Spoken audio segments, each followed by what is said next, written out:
Hemos visto en los últimos días cómo distintos países del mundo han denunciado ante la ONU y ante la comunidad internacional lo que es claro y evidente en Venezuela, que hay una narcotiranía encabezada por Nicolás Maduro que viola sistemáticamente los derechos humanos, que se ha denunciado y que está demostrado que en Venezuela la tortura es una política de la tiranía de Nicolás Maduro, y que además hay más de 400 prisioneros políticos, entre civiles y militares, entre hombres y mujeres, encerrados en los calabozos, que están siendo asesinados lentamente por esta tiranía que encabeza Nicolás Maduro y del cual Jorge Rodríguez es vocero de esta tiranía y que también es responsable de todos los crímenes de lesa humanidad que hoy se cometen en Venezuela.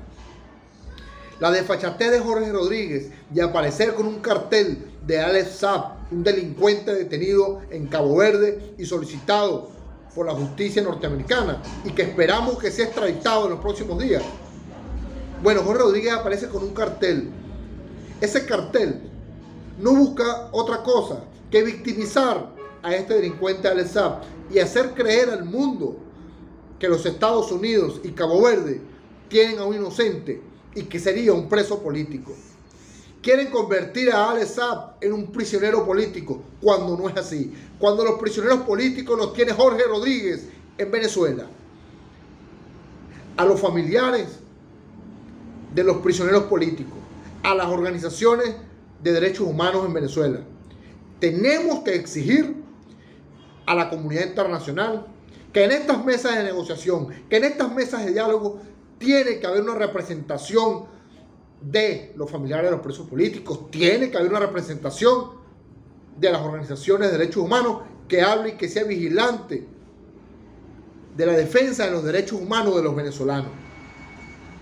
Porque no vemos, y porque a diferencia del criminal de Jorge Rodríguez, que sin pena muestra un cartel de Alex Saab, nuestra dirigencia política se avergüenza de nuestros prisioneros políticos y no son capaces, ni en México, ni en ninguna parte del mundo, de caminar con las banderas de nuestros presos políticos, de nuestros torturados, de nuestros asesinados por manos de estos criminales con los que hoy están sentados. La negociación no puede seguir siendo para ver si gana un alcalde o una gobernación. Las conversaciones, negociaciones no pueden seguir siendo para ver si nos sentamos y si entra la vacuna o si no entra la vacuna. Las negociaciones tienen que ser muy claras y tienen que ser muy tajantes. Libertad absoluta para los 400 y más prisioneros políticos que hay en Venezuela, civiles y militares. Elecciones presidenciales libres, democráticas, con el retorno de los exiliados, sin inhabilitados y con la vigilancia de la comunidad internacional como garante de este proceso electoral presidencial. No hay forma ni manera de que consigamos la libertad de los presos políticos. No hay forma ni manera de que los venezolanos dejen de pasar la crisis que están viviendo, no solo de servicios, sino de calidad humana, si no hay un cambio drástico en la política venezolana. Basta de negociaciones entre cúpulas a espaldas de los venezolanos. Es necesario que se hable claro. Es necesario que los venezolanos tengamos la claridad de que lo que se está discutiendo no es la negociación para algunos acuerdos y cuotas de poder de algunos sectores, sino que lo que se está discutiendo es la libertad de todos los venezolanos. Lo que está ocurriendo en Chile, lo que está ocurriendo en el resto de Sudamérica y del mundo con los venezolanos, tiene que llamarnos a la reflexión y tiene que terminar de hacernos entender que esta crisis de venezolanos dentro y fuera del territorio nacional es una crisis generada por el régimen de Nicolás Maduro y por las políticas equívocas de la oposición o de la dirigencia opositora para salir de este régimen criminal.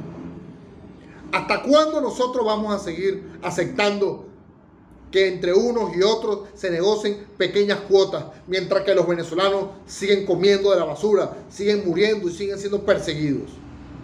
Es el momento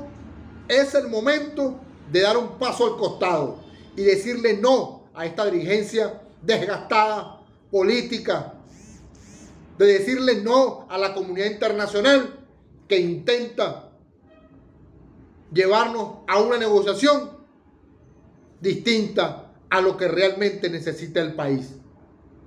La comunidad internacional tiene que estar con los venezolanos, con los ciudadanos, con los derechos humanos, no con algunos pequeños sectores que hacen llamarse de oposición y que solo están negociando pequeñas cuotas de poder. Estamos cansados de lo mismo. Estamos cansados de ver a nuestros ciudadanos muriendo en las calles de Latinoamérica. Estamos cansados de ver a nuestros compatriotas ser la nueva clase miserable y pobre de Latinoamérica, viviendo humillaciones, vejaciones. Estamos cansados de que se trafique con los venezolanos. No es suficiente pronunciarse y rechazar lo que ocurrió en México. Eso no es suficiente. No es suficiente rechazar lo que está pasando en la frontera de México. No es suficiente rechazar la xenofobia que hay en Perú, que hay en Colombia, que hay en el Ecuador. No es suficiente. No es suficiente. Los venezolanos no somos una estadística. Los venezolanos no somos un número. No es suficiente que digan que tantos millones de dólares de ayuda humanitaria. Cuando esa ayuda humanitaria al 80% de los venezolanos no le llega. Ni a los que están afuera, ni a los que están adentro. Cuando la realidad es que estamos comiendo de la basura. Cuando la realidad es que los venezolanos adentro y afuera no les alcanza para mantener a los hijos, para mantener a los abuelos. Cuando la realidad es que se está perdiendo la vida, mientras que la burocracia sigue pensando en qué hacer, mientras que seguimos buscando tratados y pañitos de agua tibia para decir que se preocupan por nosotros. Y no es que los venezolanos no son capaces de luchar por su país. Es que hay una comunidad internacional que es cómplice de la tiranía de Nicolás Maduro, que es cómplice y que negocia con los venezolanos y con lo que es de los venezolanos. Que para algunos sectores de la comunidad internacional es mejor tener a Nicolás Maduro ahí, como también lo es para algunos sectores de la oposición tener a Nicolás Maduro ahí, porque es que mientras que esté la tiranía ahí, sigue el negocio en nombre de la lucha de los venezolanos. ¿Hasta cuándo? ¿Hasta cuándo tenemos que seguir permitiendo esto? ¿Cuántos años más hay que calarse esto? ¿Cuántos años más? ¿Y cuántos prisioneros políticos más tienen que pasar por los calabozos de la tiranía para que entendamos de una vez por todas que no tenemos tiempo para seguir poniendo pañitos de agua tibia? Es una exigencia a quienes están sentados en México o conquistan en esa negociación una elección presidencial y la libertad absoluta de todos los prisioneros políticos, o no tiene que haber nada que negociar y tienen que pararse de ahí. Basta de hacer el juego a estos criminales. Basta de hacerle el juego a esta tiranía delincuencial, narcotraficante y asesina que representa Nicolás Maduro y de la cual Jorge Rodríguez es vocero. Tú, Jorge Rodríguez, eres tan responsable y tan culpable de lo que pasa en los calabozos como lo es Maduro, como lo es Padrino López, como es González López y como son todos los custodios, los jueces, los fiscales y todo ese conglomerado delincuencial que hoy trabaja en el sistema judicial venezolano. En Venezuela no hay libertades, en Venezuela no hay justicia. En Venezuela lo que hay son criminales sometiendo a un pueblo que necesita ayuda, para salir y para levantarse. Nosotros vamos a seguir peleando como sea y de donde sea.